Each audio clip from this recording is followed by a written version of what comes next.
فہم قرآن عنوان ہے انتہائی مشکل اور بے سر و سامانی میں موسیٰ علیہ السلام کی دعا جو فوراً قبول ہوئی۔ سورہ القصص آیت نمبر 24۔ اعوذ باللہ من الشیطان الرجیم بسم اللہ الرحمن الرحیم رب انی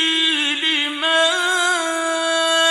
انزلت الی من خیر فقیر۔ اے میرے رب، جو خیر بھی تو مجھ پر نازل فرما دے میں اس کا محتاج ہوں۔ یہ سیدنا موسیٰ علیہ السلام کی عجز و انکسار سے بھری ہوئی وہ جامع دعا ہے جو انہوں نے انتہائی اضطرار، مشکل اور بے سر و سامانی کی حالت میں مانگی اور جو فوراً قبول ہوئی۔ قصہ یوں ہے کہ موسیٰ علیہ السلام کے ہاتھوں اتفاقاً اور نادانستہ آل فرعون کا ایک فرد مارا گیا۔ کسی نے انہیں بتایا کہ فرعون کے دربار میں آپ کے قتل کے مشورے ہو رہے ہیں۔ سیدنا موسیٰ علیہ السلام خوف زدہ اور بے سر و سامانی کے عالم میں مصر سے نکل کھڑے ہوئے اور مدین کی راہ لی۔ کئی دن کے سفر کے بعد مدین کے ایک کنویں پر پہنچے، دیکھا کہ بہت سے لوگ اپنے جانوروں کو پانی پلا رہے ہیں اور ان سے الگ ایک طرف دو عورتیں اپنے جانوروں کو روک رہی ہیں۔ موسیٰ علیہ السلام نے ان سے پوچھا تمہیں کیا پریشانی ہے؟ انہوں نے کہا ہم اپنے جانوروں کو پانی نہیں پلا سکتی جب تک یہ چرواہے اپنے جانور نہ نکال لے جائیں، اور ہمارے والد ایک بہت بوڑھے آدمی ہیں، یعنی وہ خود آ نہیں سکتے کہ وہ جانوروں کو چرا سکیں اور انہیں پانی پلا سکیں۔ حضرت موسیٰ علیہ السلام کی مردانہ غیرت نے گوارا نہ کیا کہ وہ لڑکیاں یوں بے بسی کی تصویر بنی کھڑی رہیں، اور آپ نے ان کے جانوروں کو پانی پلا دیا۔ اس کے بعد وہ لڑکیاں اپنے جانوروں کو لے کر چلی گئیں اور آپ علیہ السلام ایک درخت کے سائے میں جا کر بیٹھ گئے۔ تب آپ نے اللہ تعالیٰ سے یہ دعا مانگی، رب انی لما انزلت الی من خیر فقیر۔ اور حالت یہ تھی کہ بھوک اور سفر کی تکان سے برا حال تھا۔ دیار غیر، کوئی ایسا ہمدرد نہیں جس کی پناہ میں رہ سکیں، غریب الوطنی ایسی کہ کوئی واقفیت نہ، کوئی مونس و غمخوار، کوئی گھر نہ ٹھکانہ، دشمن کے تعاقب کا مسلسل خوف، غرض ہر لحاظ سے فقر ہی فقر۔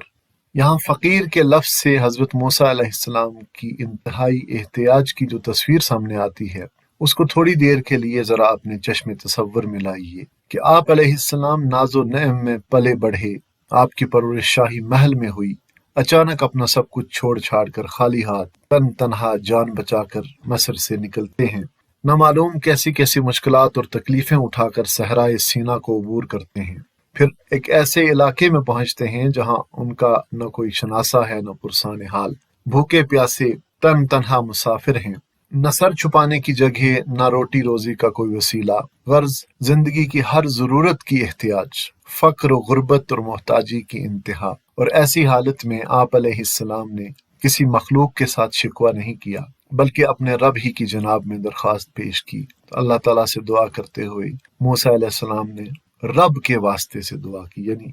لفظ رب کا استعمال ہے اللہ کی ربوبیت کی صفت کا، کیونکہ اس وقت ان کا حال صفت ربوبیت سے فریاد کا تقاضا کرتا تھا۔ تو اللہ تعالیٰ کے سامنے اپنے محتاج ہونے کا ذکر فرمایا، دعا میں کوئی شرط نہیں رکھی، اللہ سے مانگا تو ایسا ادب و احترام کا انداز اختیار کیا جس سے پیغمبرانہ شان خوب نمایاں ہو جاتی ہے۔ فرمایا کہ اے میرے پالنے والے، اے میرے پروردگار، اے میرے پالن ہار، اے میرے رب،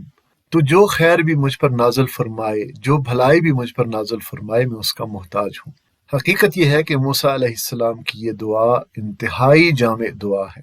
اور کوئی بھلائی ایسی نہیں جو اس میں نہ آ گئی ہو۔ طویل سفر کے بعد غربت اور فقر و فاقہ کی حالت میں عجز و انکسار سے بھری ہوئی یہ جامع دعا موسیٰ علیہ السلام کے لبوں سے نکلی تو ساتھ ہی قبولیت کے آثار بھی ظاہر ہونا شروع ہو گئے، اور اس دعا کو بہت جلد شرف قبولیت بخشا گیا، اور جس خیر کو آپ طلب کر رہے تھے اللہ تعالیٰ نے غیر متوقع طور پر اس کا فوراً سامان کر دیا۔ آپ ابھی وہیں سائے میں بیٹھے تھے اور کچھ دیر نہ گزری تھی کہ ان دونوں لڑکیوں میں سے ایک شرم و حیا کے ساتھ چلتی ہوئی آپ کے پاس آئی اور کہنے لگی کہ میرے والد آپ کو بلا رہے ہیں تاکہ آپ نے ہمارے لیے جانوروں کو جو پانی پلایا ہے اس کا اجر آپ کو دیں۔ موسیٰ علیہ السلام جب ان کے والد کے پاس پہنچے اور اپنا سارا قصہ سنایا تو انہوں نے کہا کہ کچھ خوف نہ کیجیے، اب آپ ظالم لوگوں سے بچ نکلے ہیں،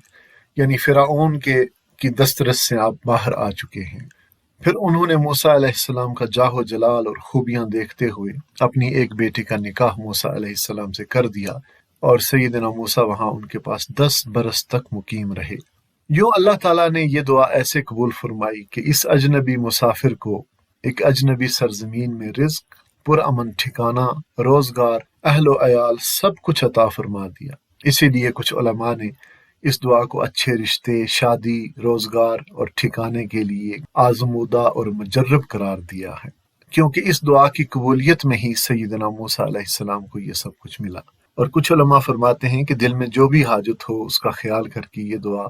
مانگی جائے، مسلسل مانگی جائے، تو اگر وہ آپ کے لیے خیر ہوگی تو اللہ تعالیٰ عطا فرما دے گا۔ یہ انتہائی عاجزی کی دعا ہے، ہم سب کو یہ دعا یاد کر لینی چاہیے اور مانگتے رہنا چاہیے۔